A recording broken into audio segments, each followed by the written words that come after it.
The sound of hoofbeats was the only warning she got. Faster, more urgent. There she is. Grab her, Walt. Silas Thornton's voice cut through the 1875 Colorado air like a knife.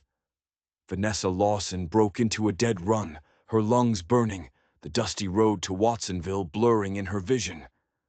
She'd slipped out at dawn, escaping the prison of the Silver Dollar Saloon, escaping the lie of a teaching position that turned out to be something else. Now, her nightmare was catching up. The thunder of horses grew closer. Behind her, Silas and his right-hand man, Walt. But ahead, another rider.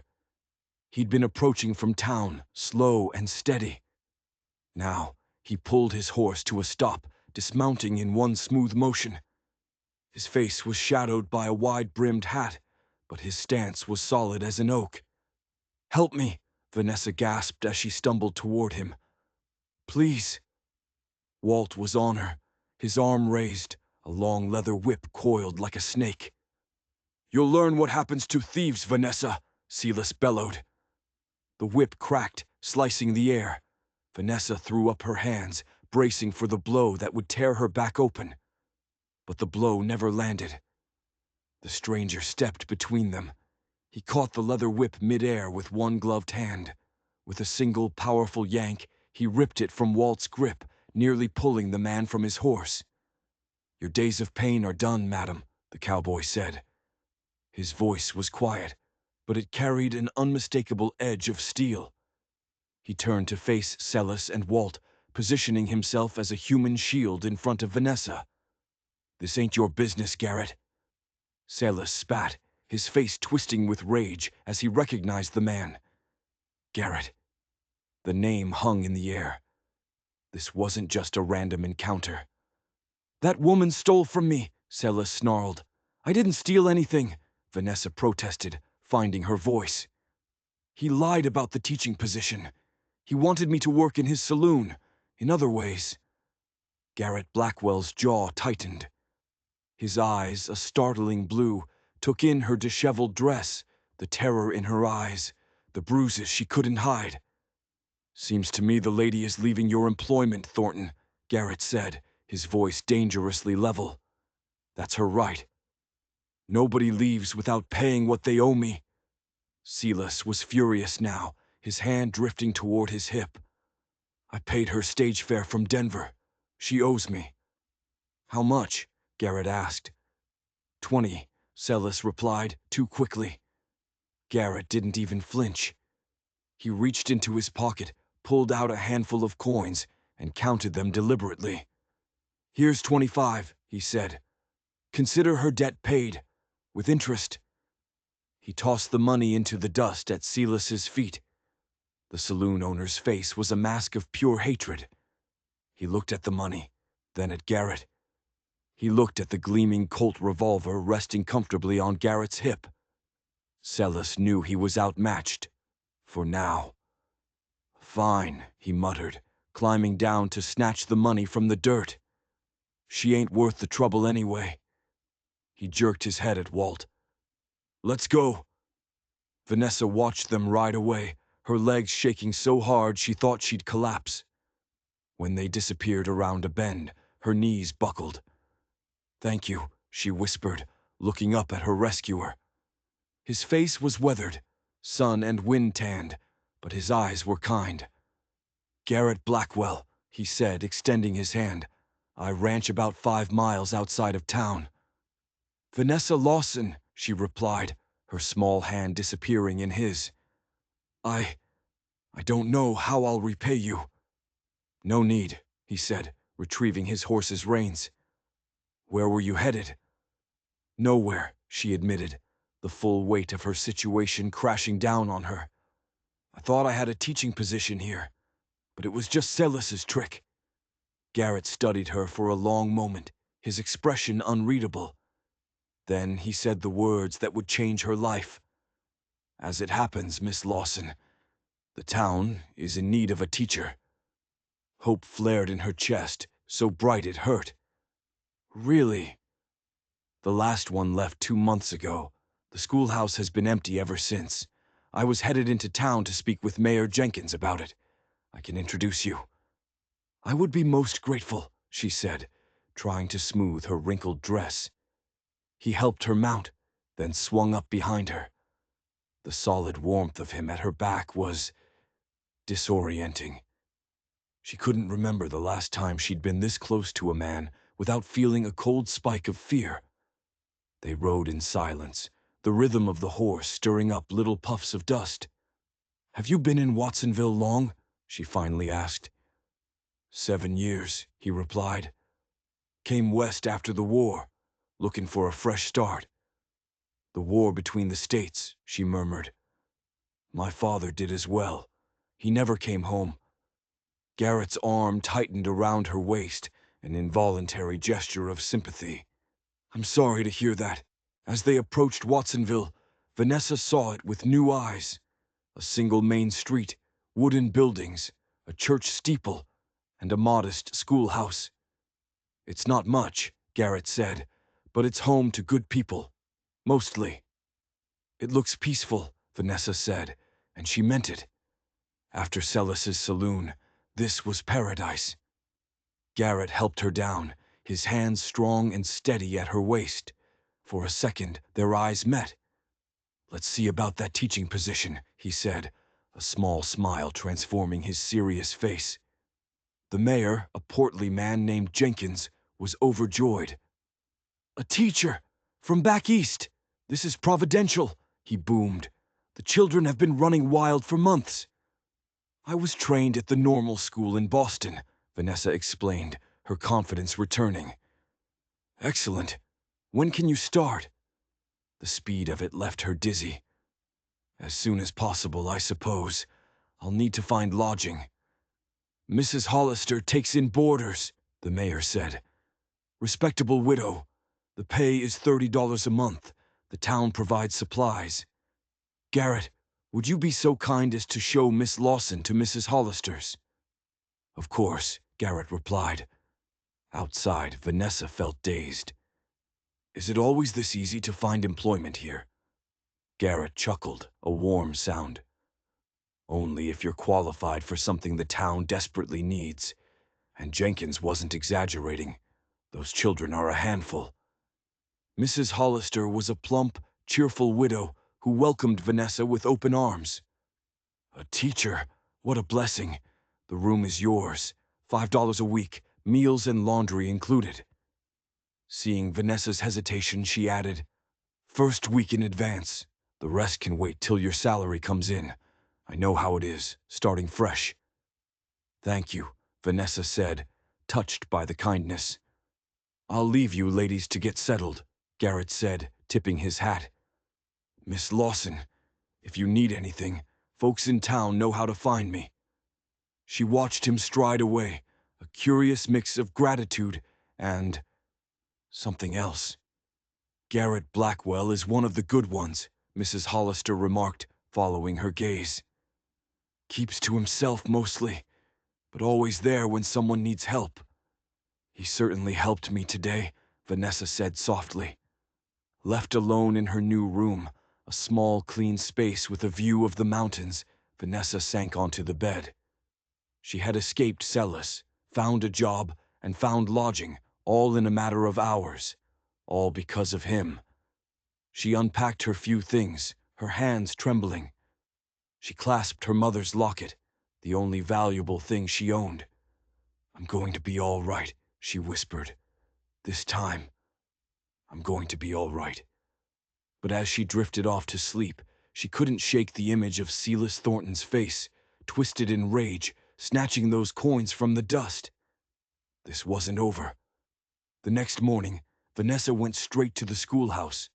It was a simple one-room building, filled with dust motes dancing in the sun. It needed work, a lot of work. She was sweeping the floor, lost in thought, when a voice from the doorway made her jump. "Thought you might need some help." Garrett Blackwell stood there, hat in hand, looking almost uncertain. "Mr. Blackwell," she smiled, genuinely pleased. "That's very kind. but I wouldn't want to impose. No imposition. Mayor Jenkins said you start Monday. Doesn't give you much time. He was right. She had 5 days. Thank you, she said. I would appreciate the help. They worked all morning. He was a whirlwind of quiet efficiency, fixing a loose floorboard, repairing a broken window, hauling in fresh water. She cleaned, organized books, and made lists. At noon, they paused for a lunch of bread, cheese, and apples that Garrett had, of course, thought to bring. How many students? She asked. About 20, ages 6 to 14, all levels. He hesitated. A few of the older boys. Their fathers want extra hands on the ranch. Hard to argue when survival depends on it. I understand, Vanessa said. But perhaps I can show them that education has practical applications. Mathematics for managing herds, reading for contracts. Garrett studied her with those intense blue eyes. You've given this some thought. Teaching is my calling, Mr. Blackwell. I want to help these children build better lives. He looked at her for a long moment. You're not what I expected. Oh? And what did you expect? Someone more fragile, I suppose, after yesterday. Vanessa set down her apple core. Yesterday I was terrified. Today I'm determined. Both can be true at once. A slow smile spread across Garrett's face. I reckon they can. By afternoon the schoolhouse was transformed. Sunlight sparked on clean windows and swept floors. It's wonderful, Vanessa said. I can hardly believe it. You did most of it, he insisted. Nevertheless, I'm grateful. She hesitated. Would you tell me more about Watsonville, about the families? Garrett glanced at the western sun. I should get back to my ranch. But perhaps I could call on you tomorrow evening, give you a proper introduction to the town. I would like that, Vanessa said, surprising herself with how much she meant it. She stayed late, working on lesson plans. Walking back to Mrs. Hollister's, she felt a sense of purpose she hadn't had in months. This could be home, a real home. At dinner, she met the other boarder, Dr. Elijah Parker, the town's quiet, middle-aged physician. How do you find Watsonville so far, Miss Lawson? He asked. Everyone has been remarkably welcoming, she said. Speaking of which, Mrs. Hollister interjected, I noticed Garrett Blackwell helped you at the schoolhouse today. Vanessa felt her cheeks warm. Yes, he was very kind. Garrett is a good man, Dr. Parker remarked. Keeps to himself, but has a strong sense of justice. People turn to him when there's trouble. Has he lived here long? Vanessa asked, trying to sound casual. 7 years or so, Mrs. Hollister replied. Bought that ranch when it was just a shack. Built it into something fine. Sheer determination. Does he have family? The question slipped out. Mrs. Hollister's eyes twinkled. No wife, if that's what you're asking. No children either. Lost his parents before the war, I understand. I see, Vanessa murmured, embarrassed. It's natural to be curious about your benefactor, Dr. Parker said kindly, especially one as noteworthy as Mr. Blackwell. That night, Vanessa reflected on the past 36 hours, from desperation to hope. All because a stranger had stepped between her and a whip, a stranger who kept to himself, a stranger who, according to the town, had no family and a past he'd left behind after the war, a stranger who was calling on her tomorrow. Garrett arrived promptly at 6. He'd cleaned up, shaved, hair neatly combed, clean clothes. He looked different, stronger somehow. Miss Lawson, he greeted her, hat in hand. You look well this evening. Thank you, Mr. Blackwell. I feel much restored. The awkwardness faded as they walked. He pointed out the bank, the telegraph office, the church. And of course, you already know the school, he said as they passed it. It looks even better in the evening light, she said. They walked to the edge of town, where the buildings gave way to open country. The setting sun painted the mountains in shades of purple and gold. "It's beautiful here," she said softly. "Do you miss Denver?" "Sometimes. The libraries, the concerts. But there's a peace here I never found there." They turned back. As they walked, he told her about the surrounding ranches, the people, the rhythms of the valley. "Most folks here are decent," he said. "Hard-working, honest. We look out for each other." Vanessa couldn't help it. She had to ask. "And Silas Thornton?" Garrett's expression darkened instantly. "Thornton is the exception. He came here 3 years ago, bought the old saloon, and turned it into the kind of place decent women avoid. The town tolerates him because he brings in business, but nobody trusts him." "He lied to me," Vanessa said quietly. "Wrote to me in Denver claiming to represent the school board. By the time I discovered the truth, I'd spent my savings and had nowhere else to go." Garrett's jaw was a hard line in the twilight. "That fits his pattern. He's brought other women here under false pretenses." "What happened to them?" she asked, dreading the answer. "Some gave in, worked in his saloon. Others moved on. A few found legitimate work or married local men." They had reached Mrs. Hollister's. Vanessa paused at the gate, not wanting the evening to end. "Thank you for the tour," she said, "and for telling me the truth about Mr. Thornton." "You don't have to face him at all," Garrett said firmly. "The town has accepted you. Thornton has no claim on you." "I know," she said, "but I can't help feeling that he isn't finished with me yet." Garrett studied her face, his own unreadable in the dusk. "If he bothers you again," he said, and it wasn't a suggestion, "you'll tell me." The protectiveness in his voice warmed her. "Yes," she promised. He reached for her hand. His fingers were calloused, but his grip was gentle. "Good night, Miss Lawson." "Good night, Mr. Blackwell." She watched him walk away. It had been a long, long time since she had allowed herself to notice such things about a man. After her father's death, there had been no time for romance, only work, only survival.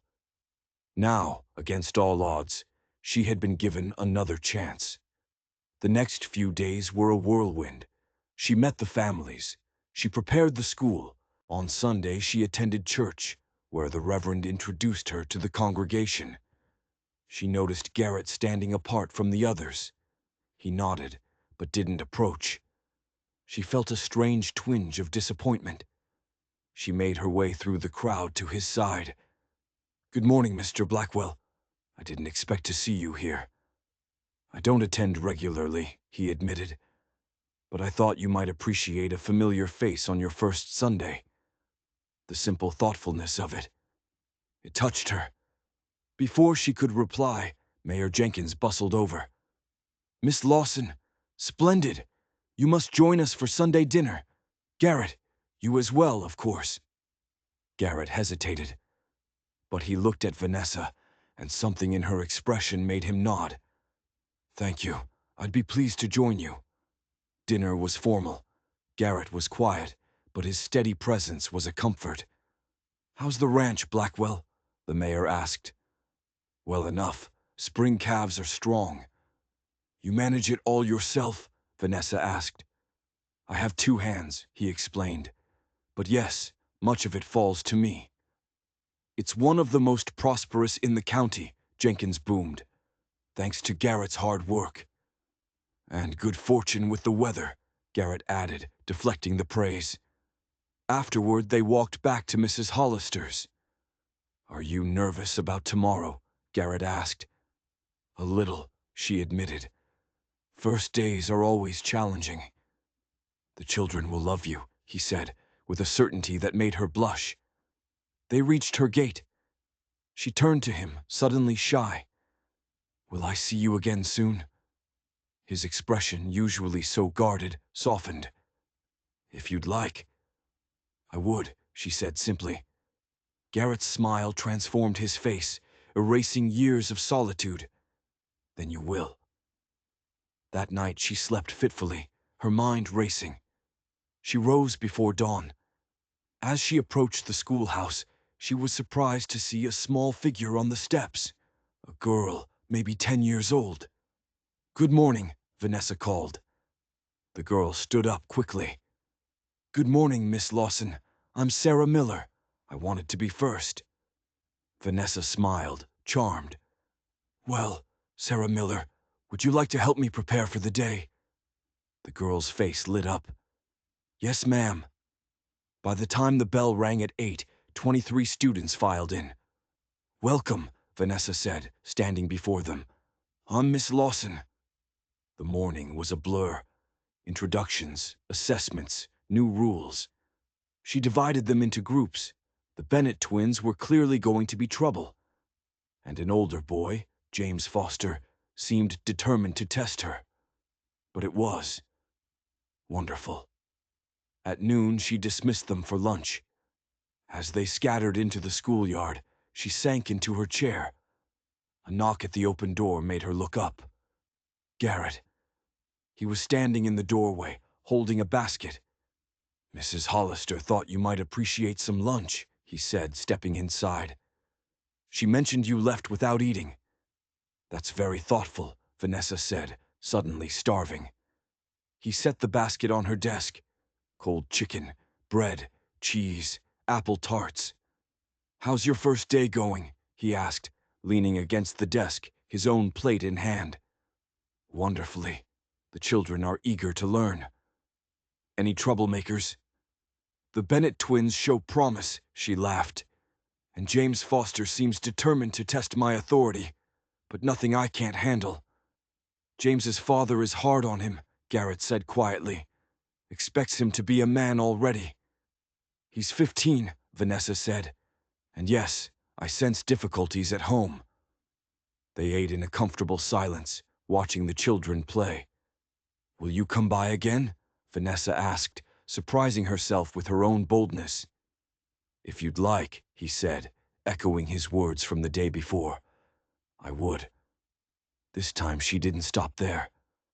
Perhaps you might escort me to the Harvest Festival on Saturday. Mrs. Hollister mentioned it's quite an event." Garrett's eyes widened just slightly. A look of genuine pleasure crossed his face. "I'd be honored, Miss Lawson." The school bell rang. "I should let you get back to your students," he said, gathering the basket. As he turned to go, Vanessa impulsively caught his arm. "Thank you for checking on me. It means a great deal." Garrett covered her hand with his for a brief moment. His hand was warm and strong. "You're going to do fine, Miss Lawson. Just fine." The rest of the week passed swiftly. Vanessa found her rhythm. The younger children adored her. The older ones, even James Foster, began to show a grudging respect. She saw Garrett in town a few times, a nod, a tip of his hat. Each time, her heart did a little jump. By Saturday, she was a bundle of nerves. She wore her best dress, a sage green cotton. Mrs. Hollister helped with her hair.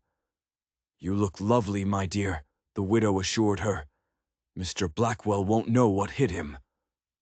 "Mrs. Hollister," Vanessa protested, blushing. "It's merely a community event." "Of course," Mrs. Hollister said, her eyes twinkling. A knock.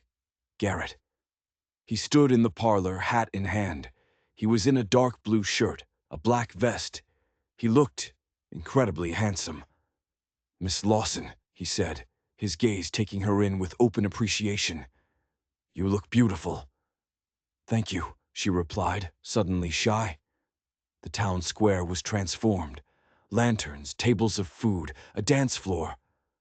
"It's wonderful," Vanessa breathed. "Wait until you taste Mrs. Peterson's apple pie," Garrett said, guiding her through the crowd with a light hand at the small of her back. The evening was perfect. Crisp air, the scent of cinnamon, the sound of happy voices. And Garrett at her side. After dinner and the mayor's speech, the music began. "Would you care to dance, Miss Lawson?" Garrett asked. "I'd be delighted." He was an unexpectedly graceful dancer. He guided her through the lively reel, his hand respectful but firm at her waist. "Where did you learn to dance like this?" she asked. "My mother insisted," he replied, a shadow of memory crossing his face. "Said no son of hers would grow up without knowing how to properly escort a lady." "She taught you well." Then the music slowed. A waltz. Garrett drew her closer. Still proper, but close enough for her to feel the warmth of him. They moved as if they'd danced 100 times before. "I haven't danced in years," she confessed. "Not since before my father died." "I'm honored to be your partner then," he said, his voice low. As they circled the floor, Vanessa became aware of the glances. The new teacher and the bachelor rancher, dancing as if they belonged together.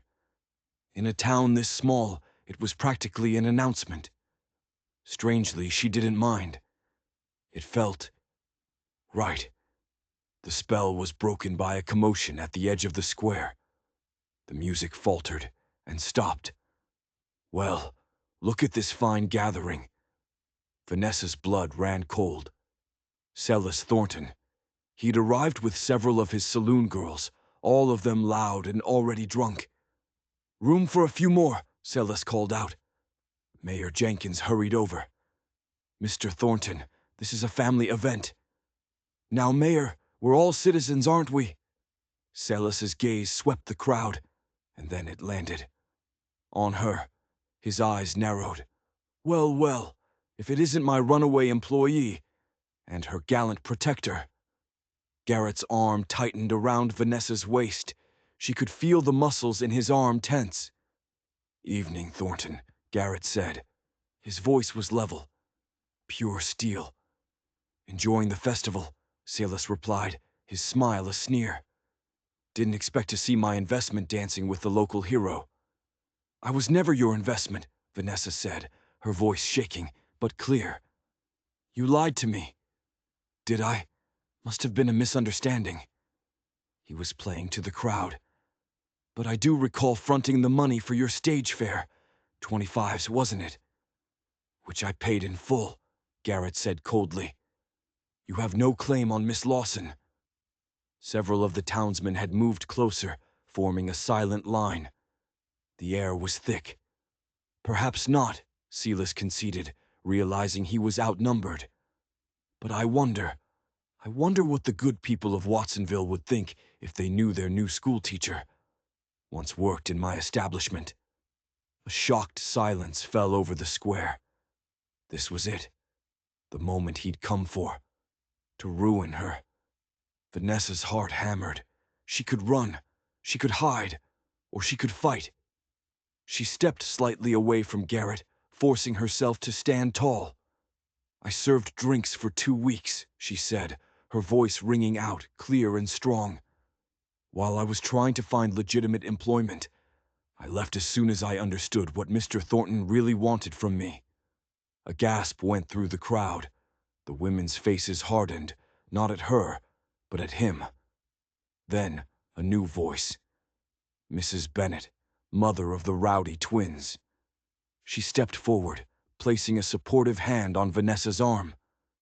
"We know your character, Mr. Thornton," she said, her voice filled with contempt. "And we know Miss Lawson's. Our children adore her." A murmur of agreement ran through the crowd. Silas looked around, stunned. His attempt to humiliate her had backfired, spectacularly. The town hadn't turned on her. They had turned on him. His face flushed a deep, ugly red. "Well then," he said, forcing a laugh. "No harm done. Just thought I'd pay my respects."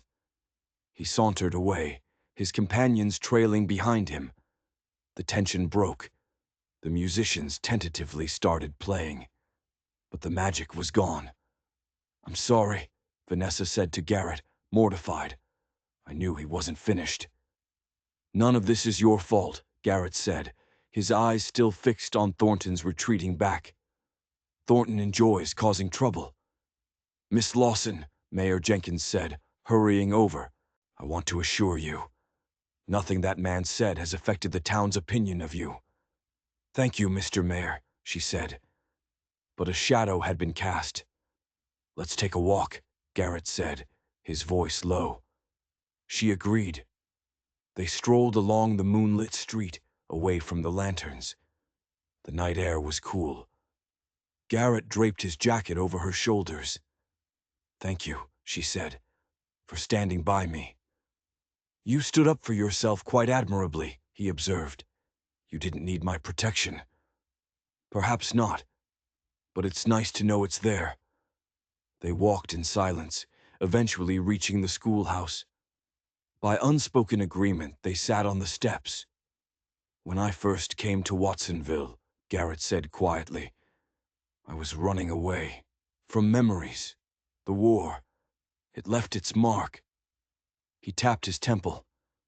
I couldn't sleep without seeing the faces, the friends I'd lost.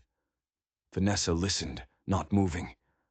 I bought the ranch because it was isolated, he continued. Thought if I worked hard enough, I'd sleep without dreams. Did it work? She asked softly. Sometimes. But the real healing came when I started to connect with the community, when I stopped seeing myself as separate. He turned to face her, his expression serious in the moonlight. What I'm trying to say, Vanessa, is that I understand what it means to start over, to build a new life from the ashes of the old. It was the first time he'd used her given name. Garrett, she said, testing his. I think, perhaps we're more alike than different.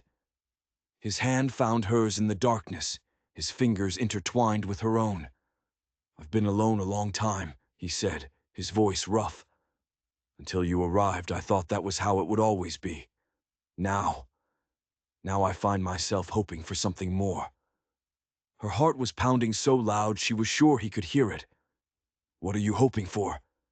Time, he said simply. Time to know you better. Time to see if what I'm feeling might be returned. It is, she whispered, surprising herself. Whatever you're feeling, I feel it too. Garrett's fingers tightened on hers. Slowly giving her every chance to pull away, he leaned closer. His lips, when they touched hers, were warm and gentle. It was a question, not a demand. She answered by leaning into him, her free hand coming up to rest on his chest. She could feel his heart, strong and steady.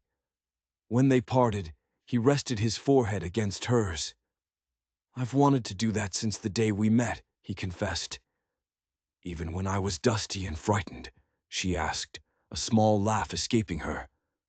Even then, he confirmed. There was something about you, a strength, beneath the fear. It called to me. They sat for a long time. When the festival music finally died down, he stood and offered his hand. I should get you back to Mrs. Hollister's, he said with a small smile, before the gossips have even more to discuss. Let them talk, she said, but she took his hand. At her gate he paused. May I call on you tomorrow? Perhaps take a ride out to my ranch, if you'd like to see it. I'd like that very much, she replied. He kissed her once more, briefly but with a feeling that left her breathless. Inside, Mrs. Hollister was waiting up, pretending to read.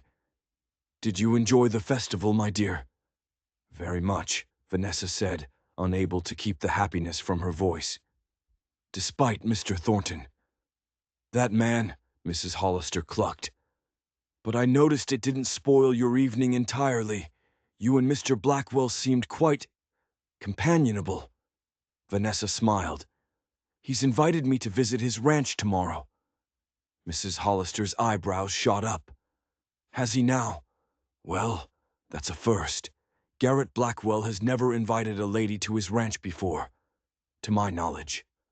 Never. The knowledge that she was the exception filled Vanessa with a quiet, thrilling joy. The next morning, Garrett arrived with 2 horses. I thought you might enjoy riding, he said. It's been some time, she warned. Daisy here is the gentlest mount on the ranch. She'll take good care of you." They rode out of town. The land opened up, rolling hills and distant mountains. "My property begins just beyond that rise," he said. When they crested the hill, Vanessa caught her breath. In a sheltered hollow stood a well-built house of timber and stone, surrounded by barns, corrals, and pastures. A stream wound through it all. "Oh, Garrett, it's lovely." "It's home," he said, the pride in his voice unmistakable. A weathered man emerged from a barn. "Morning, boss." "Morning, Frank. This is Miss Lawson, Watsonville's new teacher. Miss Lawson, this is Frank Miller, my foreman." "Pleased to meet you, ma'am," Frank said, touching his hat. "My Sarah talks about you non-stop. Says you're teaching her mathematics that'll make her head explode." Vanessa laughed.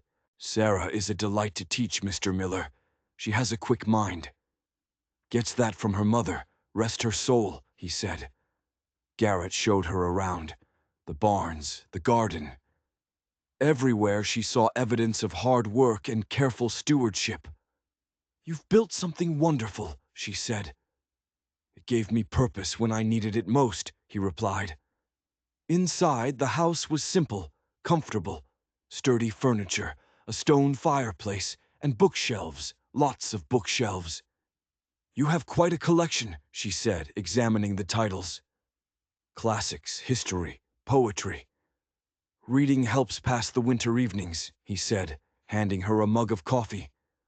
They sat by the fireplace. "Tell me more about yourself," he said. "Your life before Watsonville." She told him. About her father, a teacher, about him dying at Gettysburg, about her and her mother struggling, about teaching in Denver until the school lost its funding. "And that's when you saw Thornton's advertisement," he finished. "Yes, though not in the way I expected." "Do you regret it?" he asked, watching her. "Coming here?" "No," she said without hesitation. "Despite the circumstances, I feel I've found where I'm supposed to be." Garrett set his cup aside. He reached for her hand. "I'm glad you came to Watsonville, Vanessa. More than I can express." The intensity in his gaze made her breath catch. "So am I," she whispered. They spent the day exploring. They ate a simple, delicious meal with Frank and his wife, Martha. As the sun began to set, they rode back. As they neared town, Garrett drew his horse to a halt. "Vanessa," he said, "I want you to know that I care for you, deeply, more than I expected to care for anyone again." "I care for you too," she replied, her heart racing. "I'm not a man who rushes into things," he continued, "and I respect your position in this town. I wouldn't want to compromise that." She felt a small chill. Was he pulling away? "What I'm trying to say," he said, turning to face her, "is that I want to court you, properly, with the respect you deserve." Relief and happiness flooded her. "I would like that very much, Garrett." His smile was like the sun breaking through clouds. "Good. That's good." At her door, he kissed her hand, a gentleman's gesture that felt more intimate than 1,000 stolen kisses. The next weeks established a new, wonderful rhythm. Teaching during the day, walks with Garrett in the evening, rides into the countryside on weekends. The connection between them deepened. The town watched and smiled. October gave way to November. The first snows dusted the high peaks. Then, one Wednesday afternoon, it happened. Vanessa was dismissing her students. As they scattered, she felt a prickle on the back of her neck. She turned. Across the street, leaning against a veranda post, was Silas Thornton. He wasn't saying anything. He wasn't doing anything. He was just watching. When he saw her notice him, he didn't smile. He didn't sneer. He just held her gaze for a long, cold moment. Then, slowly, he pushed off the post and sauntered away. The encounter left her unsettled. She told Garrett that evening. His face turned to stone. "I'll have a word with him," he said, his voice hard. "No, please don't," she urged, laying a hand on his arm. "It would only provoke him. He was just standing there. I'm probably overreacting." Garrett looked unconvinced, but he nodded. "If he bothers you again, in any way, you'll tell me." "I promise." The cold evening air felt good. "I've been thinking," Garrett said, changing the subject. "Christmas will be here before we know it." "Yes, the children are already talking about the pageant." "I'd like you to spend Christmas Day at the ranch," he said. "Frank and Martha will be there. Sarah, of course. It would mean a great deal to me." "I'd be honored, Garrett." He took her hand. "There's something else I've been wanting to ask you. Mr. Blackwell!" A shout from down the street. A figure was running toward them. "That's Frank's boy, Thomas," Garrett said, squinting. "Something's wrong." The boy ran up, breathless. "Mr. Blackwell! Trouble! Trouble at the ranch! Rustlers hit the north pasture. Drove off about 30 head." "When?" Garrett demanded. "Just before sunset. Pa and the hands are tracking them, but he said to tell you. They're headed toward the canyon." Garrett's expression hardened. He turned to Vanessa. "I need to go." He squeezed her hand. "I'm sorry. I'll come to you as soon as this is resolved." "Be careful," Vanessa urged, a sudden cold fear gripping her. "Rustlers can be dangerous." "I will," he promised. And then he was gone, running toward the livery stable. Vanessa barely slept. All night she paced her room, imagining the worst. A gunfight in the dark. The next day at school, she was a wreck. She tried to focus on lessons, but her mind was in the canyons with Garrett. When school ended, she hurried back to Mrs. Hollister's. No news. She sat in the parlor, unable to eat, unable to read. That evening, a knock at the front door. Vanessa rushed into the hall. Dr. Parker. He was speaking quietly to Mrs. Hollister. He looked up as Vanessa approached, his face grim. "Miss Lawson," he said, "I thought you should know." "What?" she whispered. "What is it?" "Mr. Blackwell has been injured." Vanessa's heart stopped. "How? How badly? Where is he?" "He's at his ranch. Frank brought him in a few hours ago. The injury isn't life-threatening, a bullet wound to the shoulder. But he lost a fair amount of blood." "I need to go to him," she said, moving for the door. "It's too late to travel tonight," Dr. Parker said gently. "He's resting. Martha Miller is with him. I've treated the wound." "But—" "He asked for you," the doctor said. "I'll take you out there first thing in the morning. First light." "First light," she repeated, numb. The night was the longest of her life. At the first hint of gray, she was dressed and waiting. Dr. Parker's buggy arrived just as the sun was rising. "What happened?" she asked as they rode. "Garrett and his men caught up to the rustlers in Cottonwood Canyon," the doctor explained. "There was a confrontation. Shots fired. 2 of the rustlers were killed. The others escaped. But not before one of them put a bullet in Garrett's shoulder." "And the cattle?" "Recovered. Frank and the hands drove them back last night." When they arrived at the ranch, Martha greeted them, her face lined with fatigue. "He's awake," she told Vanessa. "Been asking for you since dawn." Vanessa followed Martha to the bedroom.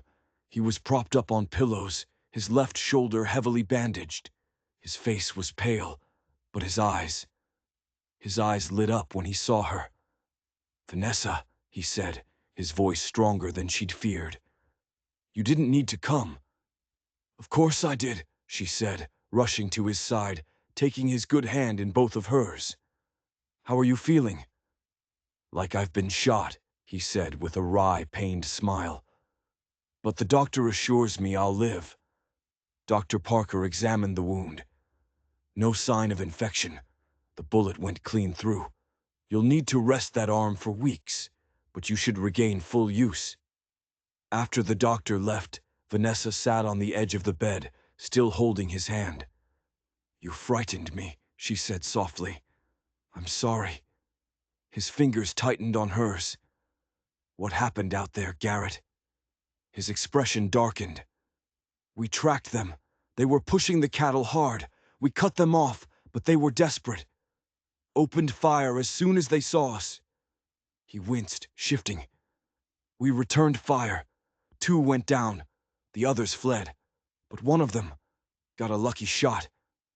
"Did you recognize any of them?" Garrett hesitated. "One of them," he said slowly, "looked familiar, but it was getting dark, and it all happened so fast." "Familiar how?" "Like someone I've seen in town," he said. "But I can't be certain." Vanessa stayed all day. She read to him. She watched him sleep. By evening, he was stronger. "You should go back," he told her. "You have school." "I've already sent word that classes are canceled tomorrow," she said firmly. "I'm staying." He smiled. "I won't pretend I'm not glad to have you here." The next morning, he looked much improved. With Vanessa's help, he moved to a chair by the window. The simple act left him pale, but he refused to go back to bed. "Fresh air and sunshine will do me good." She pulled up a chair beside him. They sat in silence, watching the ranch life. "There's something I need to tell you," Garrett said finally. "What is it?" "When I was lying in that canyon, bleeding, unsure if help would reach me, I had only one regret." He turned, his blue eyes holding hers. "That I hadn't told you how much I love you." Her breath caught in her throat. "I know it may be too soon," he rushed on. "We've only known each other a few months. But life out here is uncertain, as yesterday proved. I don't want to waste another day." "I love you too," she said, the words coming easily. "I think I have since that first day on the road." He reached for her hand, drawing her closer. "I want to marry you, Vanessa. Not today, not tomorrow, but when you're ready, when you're sure." "I'm sure now," she said softly. "I've never been more certain of anything." His kiss was gentle, filled with promise. When they parted, he said, "I don't have a ring to give you. I don't need a ring, just your word." "You have that, and more," he promised.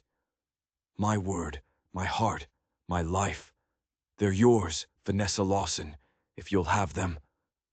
"I will," she said, sealing it with another kiss. They were still sitting there, making plans, when Frank burst into the room.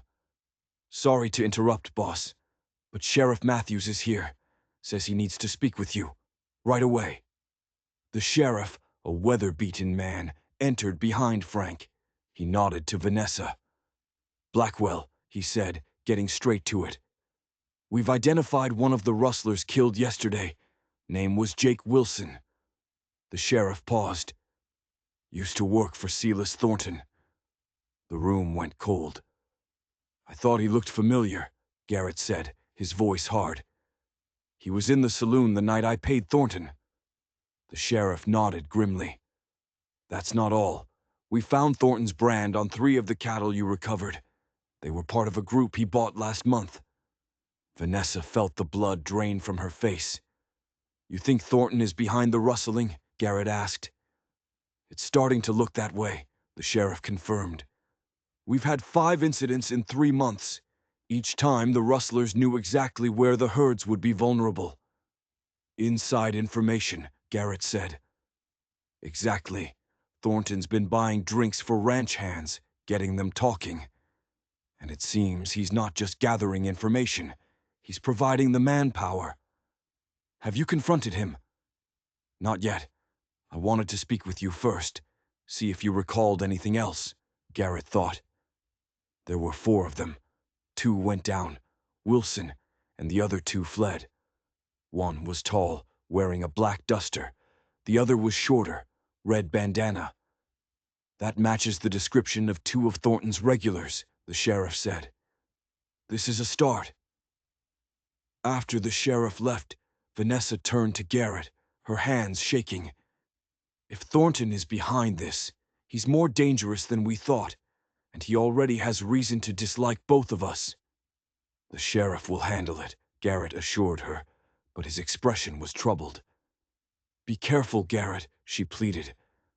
Promise me you won't confront him yourself, especially while you're injured.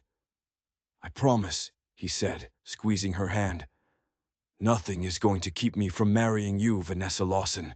Not Silas Thornton, not rustlers, not anything.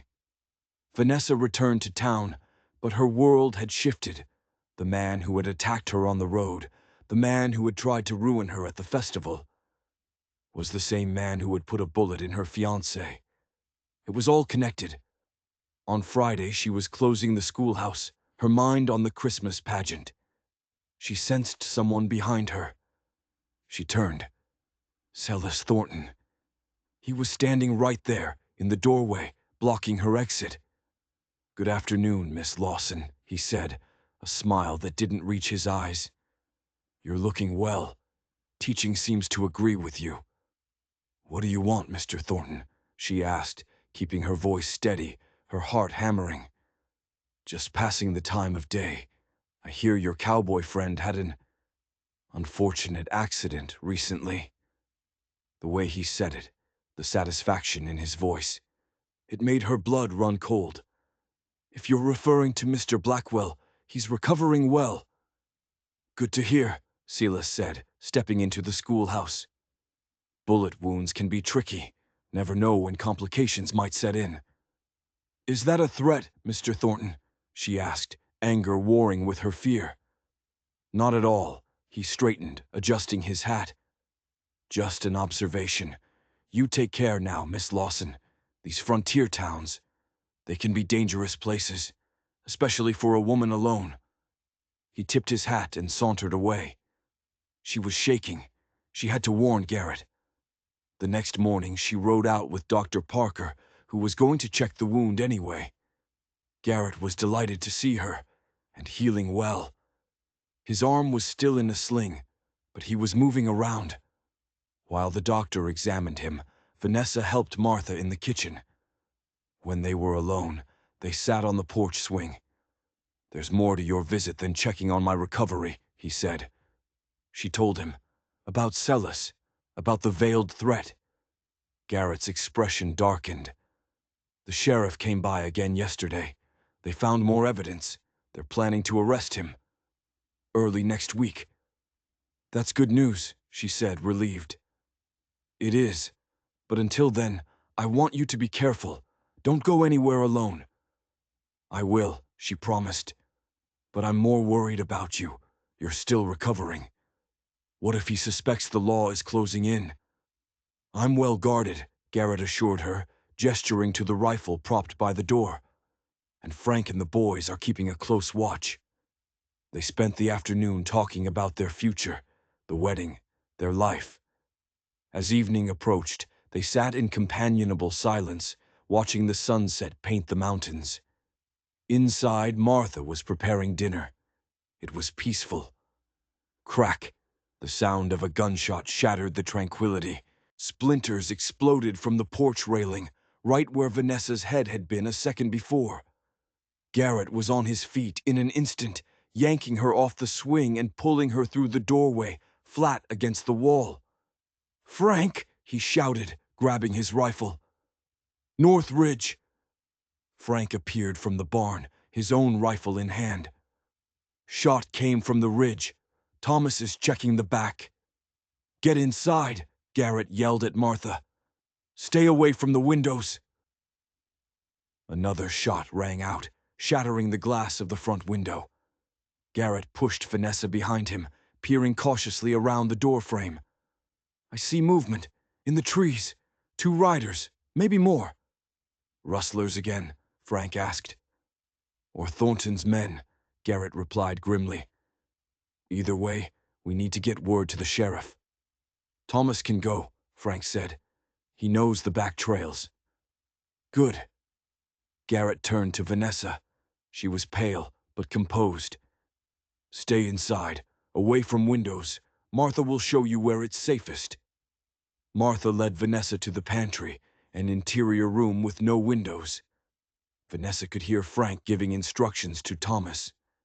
Then, the sound of a horse galloping away, fading fast.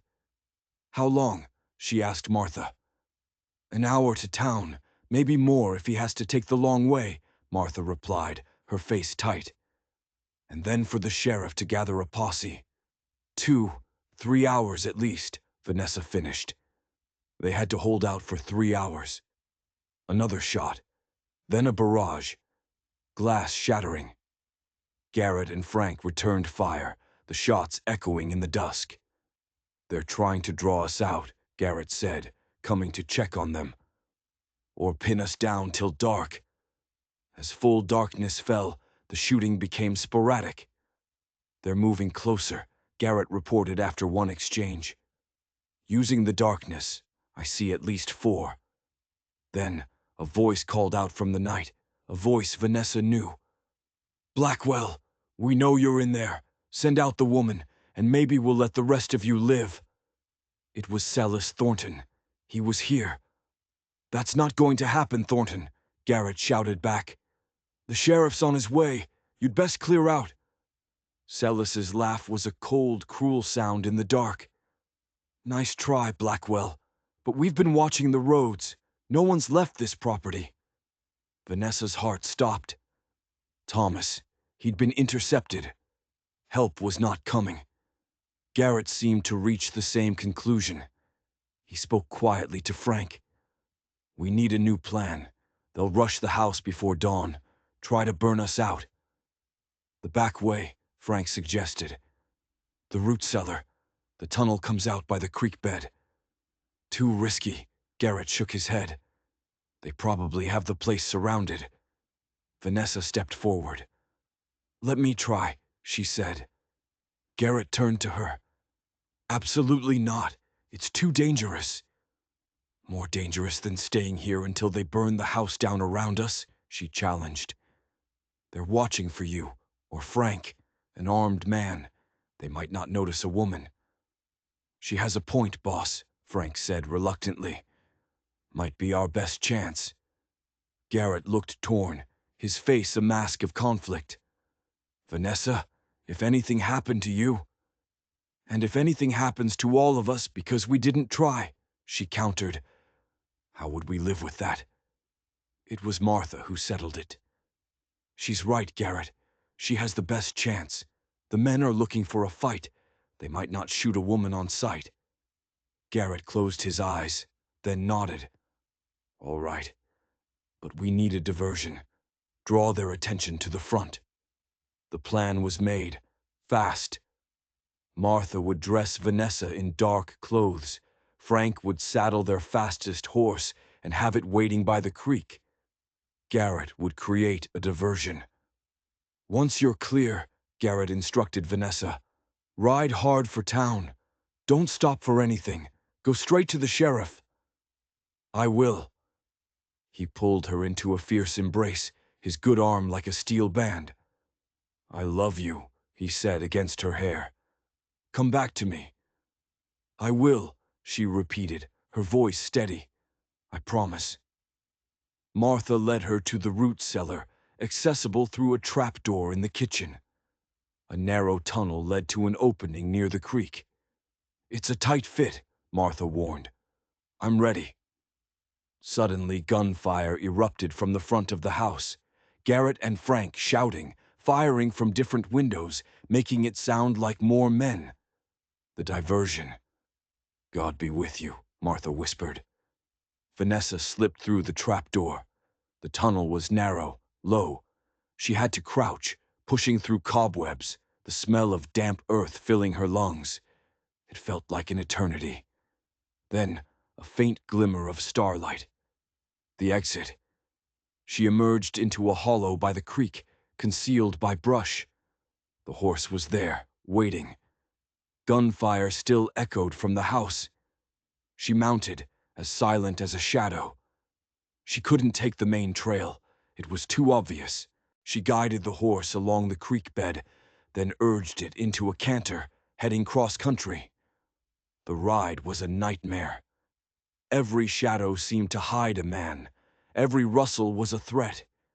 She froze as two riders passed on a parallel trail, their voices carrying in the clear night air. "Thornton wants the woman alive," one man was saying. "Says he has plans for her." "What about Blackwell?" the other asked. "Dead or alive.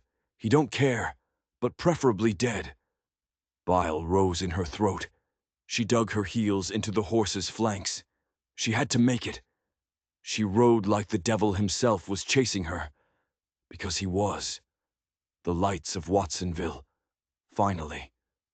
The eastern sky was just beginning to turn gray. She galloped down the main street, her horse lathered. She didn't go to Mrs. Hollister's.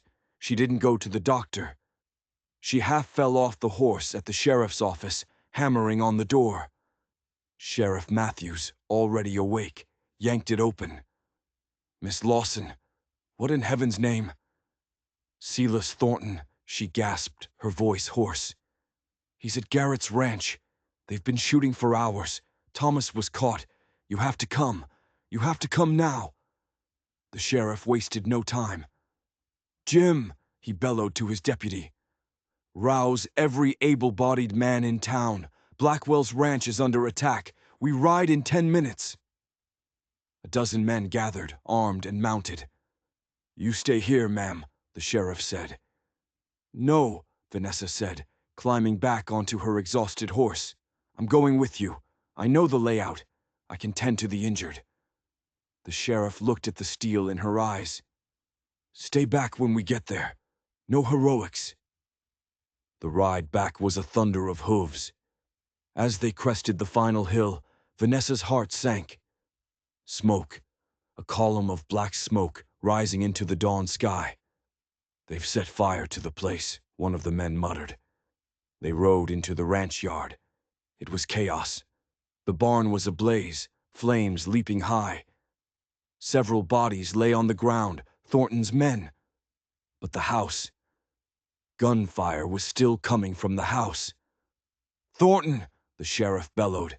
"This is Sheriff Matthews. You're surrounded. Throw down your weapons and come out." A shot from the house answered him, splintering the wagon he was using for cover. "Have it your way," the sheriff muttered. He signaled his men. The final gun battle was brief, brutal, and decisive. Caught between the posse and Garrett's rifle, Thornton's remaining men were quickly overwhelmed. The shooting stopped. "Garrett!" Vanessa screamed, heedless of the danger, running for the house. She burst through the front door. She found him in the kitchen. He was helping Frank. Martha had been grazed by a bullet, but she was alive. Garrett's face, streaked with soot, lit up. "Vanessa." He crossed the room in 3 long strides. "You made it," he said, his voice thick. "Thank God, you made it." She fell into his embrace, tears of relief streaming down her face, her body shaking. "I was so afraid.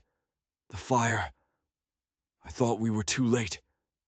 "You did exactly what you needed to do," he assured her, his good arm holding her tight.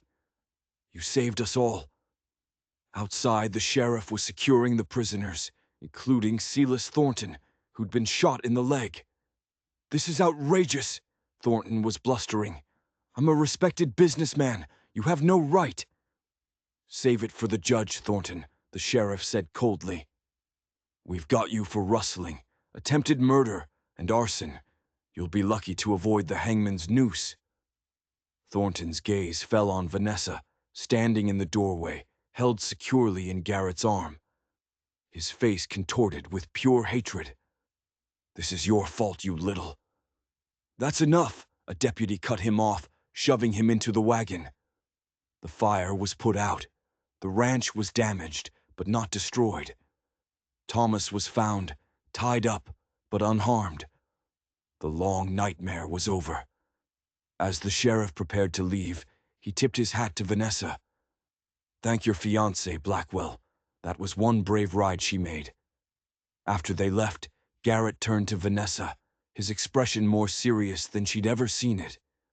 "When I thought I might lose you," he began, his voice rough, "I realized how empty my life would be.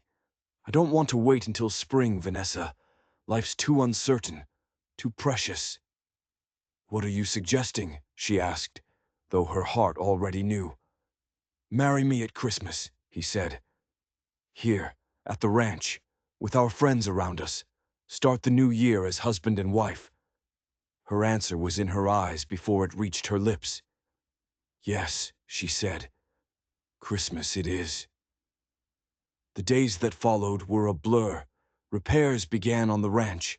Silas Thornton and his men were held in the county jail, awaiting a trial that everyone knew was a formality. Vanessa returned to teaching, but her evenings were spent at the ranch, planning a wedding. The town was overjoyed.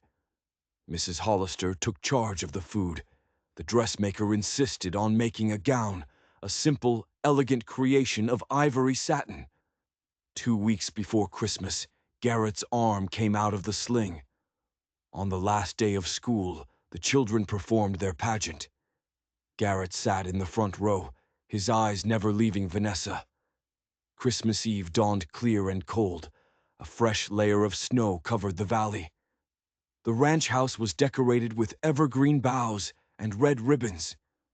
Reverend Thomas arrived. Then the guests, Mrs. Hollister, Dr. Parker, the Bennetts, the Millers, and all of Vanessa's students. Mrs. Hollister helped Vanessa with her dress. "You look beautiful, my dear. Garrett is a fortunate man." "I'm the fortunate one," Vanessa replied. Dr. Parker, in place of her father, walked her into the main room. It was filled with smiling faces, warm candlelight, and love. At the front, by the fireplace, stood Garrett. His face was solemn, but his eyes were bright. She walked toward him, her future. The ceremony was simple. Their voices were clear and steady as they exchanged their vows. "I, Vanessa, take thee, Garrett. I, Garrett, take thee, Vanessa." When the Reverend pronounced them husband and wife, Garrett drew her into a kiss that promised a lifetime. The celebration was joyous, a wedding and Christmas all in one. Later, as the guests began to depart, Garrett led Vanessa onto the porch. The snow had stopped. The stars were brilliant in the clear night sky. "Happy?" he asked, his arm around her waist. "Completely," she replied, leaning her head on his shoulder.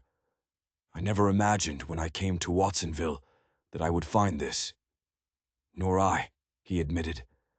"I had resigned myself to solitude. You changed everything, Vanessa." He turned her to face him.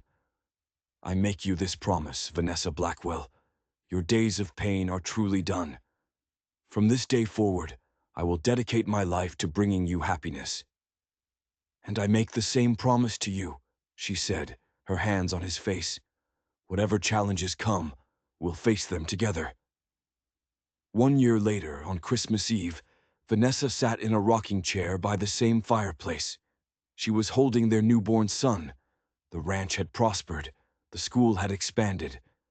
Silas Thornton was serving a lengthy sentence in the territorial prison. Garrett knelt beside the chair, one hand gently stroking his son's head, the other clasping Vanessa's. "He's perfect," he whispered. "Like his mother." "He has your eyes," she smiled.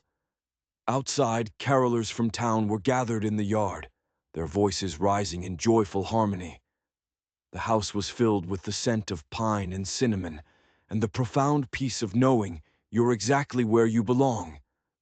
"Merry Christmas, my love," Garrett said. "Merry Christmas," Vanessa replied. From terror to triumph, from loneliness to love. All because a cowboy had stepped between her and danger, declaring with quiet authority that her days of pain were done. And so they were. If you enjoyed this story, don't forget to hit that subscribe button and ring the bell so you never miss another tale of justice and redemption.